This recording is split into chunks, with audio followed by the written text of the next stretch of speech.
So if you're looking for some physical comics when it comes to DC or Marvel, you're going to be disappointed. So what is my top 10 most anticipated comics? Well, we're soon going to find out.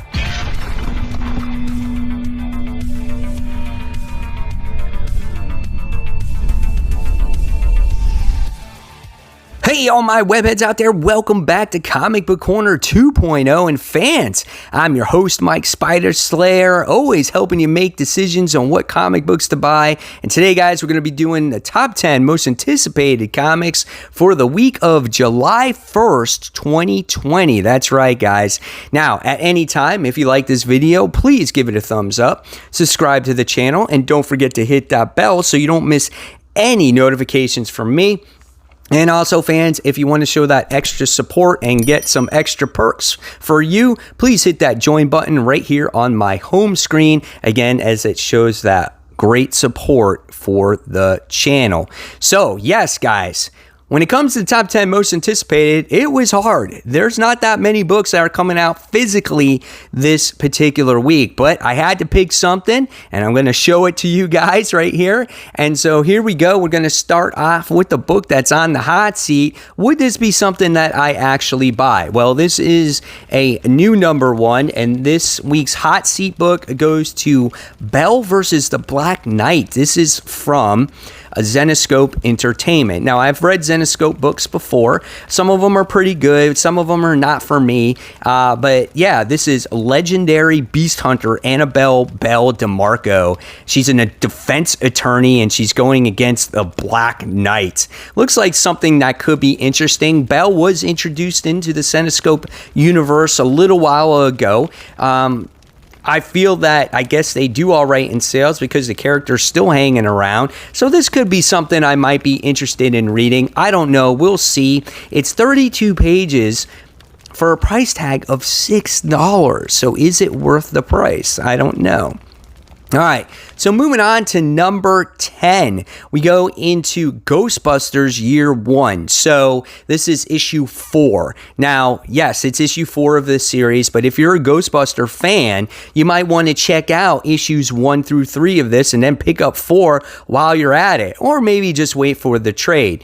But this one has to do with Egon Spengler, and, I grew up in this time period of the Ghostbusters. These Ghostbusters books, tend to capture my interest, but normally I wouldn't buy them. But in a week like this, where there's not that many books, who knows? I could give it a try. So again, this is the secret history of the Ghostbusters. So we'll see. The first run of business actually concludes in this issue. So like I said, try to pick up the first 3 issues if you are interested in this. 32 pages, $3.99, so $4 book. All right, so here is another new number 1 book here. This is from Image Comics. This is called All America, issue 1. Now, here's the description that it has. Her last name is Vasquez. Her first name says it all. And when confronted with the hidden secret of the universe, you won't believe the cosmic truth she uncovers. Brought to you by the Wildcats version 3.0 team, Joe Casey and Dustin Naquin. I don't know if I said that name right. Reunited for the first time in 15 years. So these guys were attached to the Wildcats team 3.0. We'll see what this one has to offer. Again, if you're looking for that, new, fresh read, good independent story, you might want to check out All America issue 1, $4 book. All right, next, guys, moving on to number 8. I cheated here because this is not a physical comic book, but if you're looking to get that Marvel fix, we have our digital releases that are being released for July 1st because there are no DC comics being released on July 1st. So this one goes to Ravencroft issue 5. Digital release only. I think this might be the conclusion to the series. I don't know, but if you guys have been reading this or started reading this when it was in physical form, again, you have to conclude this in digital format. So if you're looking to finish the story, go ahead, read it digitally. It will cost you $4, unfortunately, or do just hold off and wait for the trade. But I just wanted to let you know that issue 5 is out for you to read. All right, next, coming in at number 7, same thing, another Marvel digital book. Again, if you want your Marvel books and you've started reading these books, you got to read them digitally. This is Hawkeye Freefall. This is issue 6.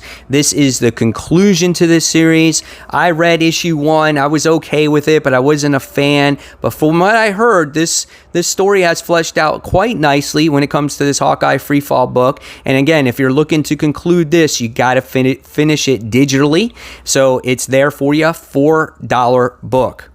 All right, next, coming in at number 6, this one goes to Marvel Action Classics SpiderMan Iron Man issue 1. So this one is printed from IDW, and this one includes Marvel Adventures Superheroes 2008 issue 1 and Marvel Adventures Superheroes from 2008 issue 4.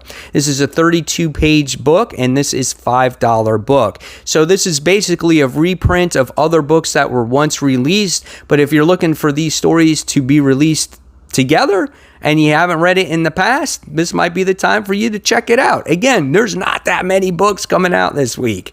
All right, next, moving on to number 5, and I might actually check this one out. This is a book that spins out of the Vampirella book, and this is called Secret 6 issue 1.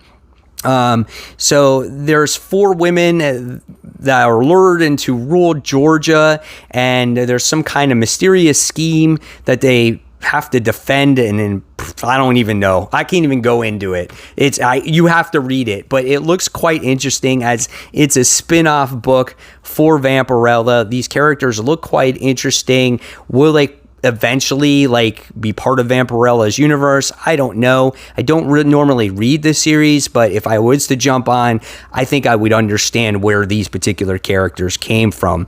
So this is written by Vampirella's own Christopher Priest, drawn by Gabrielle Libera, and it's a mainstream debut. So we'll see what happens with this one. It's 32 pages and it's $4. All right, next, moving on to number 4, we got another digital conclusion here. This is Star. This is issue 5. So she basically has teamed up with the Black Order here, which I think is kind of cool. I actually read issues 1 through 3. I forgot that issue 4 came out digitally, and I missed out on it. And now they have issue 5 coming out. So I'm going to have to go back and read it. But that's why I wanted to put these digital Marvel books in here in case readers did read these series and then I forgot that they come out digitally. I think that if you liked it, you need to find a way to finish it, and hopefully you can. So that's why these are making the most anticipated list this week. So again, Star issue 5, it's the conclusion to the series, digital only, $4. So speaking of more digital, Spider-Man The Black Cat Strikes, issue 5, another book that's concluding. I love this series and I was disappointed, but same thing. I forgot this came out digitally. So this one is coming out as well. And if you want to get your Marvel fix and you want to see what happens with Peter and Felicia in this series, you're going to have to check it out. So check this one out. All right, so next, coming in at number 2, this is a new AWA book. These books have been really good in my opinion. I'm going to preach about this company over and over again because I just think they're doing all the right things, and they're coming out with some great original stories, and yet they're creating separate stories. They're also making a shared universe as well, and this one is Devil's Highway. This is issue 1. This is written by Benjamin Percy. He also writes another AWA book, which is the Year Zero title. And this one is about a woman who is going undercover to find out who killed her father. So she's gonna kind of go do her own thing, join this group of people or whatever it is, and go deep undercover to find out who killed her father because she wants that much revenge. So this looks like this could be a really good book, how she inserts herself, how she goes in a downward spiral, maybe actually becoming them, doing things that she wasn't supposed to do. I think this is going to be an interesting book. Again, this book is $4. Now, next, last but not least, in a very lackluster week when it comes to books for July 1st, but this one I'm really excited for. This one goes to Negan Lives issue 1. That's right, fans. The Walking Dead is not dead yet, as Robert Kirkman has created a follow-up issue for Negan to let you know, the fans, that he is still alive 20 years later. Okay, and it's only going to be a one-shot, so unfortunately, that's it. The series is not returning. It's 36 pages. It's $5. But let me just tell you this, that all the proceeds for this book is going to comic book shops. Robert Kirkman wanted to create this book to get some revenue into the shops once again, because he knows these shops have been struggling. So again, all of the proceeds here go to the comic book shops. So if you can buy another copy, buy another copy. It will only help your comic book shop that much more. And I am so curious to see what Negan has been doing since the end of The Walking Dead. I think this book is going to be a blast, and who knows, maybe we might see more Walking Dead issues pop up here and there every once in a while. I would love to see it. So guys, there you have it. There are my top 10 most anticipated comics of the week. There weren't that many, and however, I still provided some type of list for you. So in this very scarce week, I want to know what your top most anticipated books are. And guys, I'm going to leave you more content right here to check out. Just go ahead and click on it. And thank you so much for watching. Until next time, this is Mike Spider Slayer signing off, and I'll see you guys on that next video. And be safe, everyone. Take care. Bye.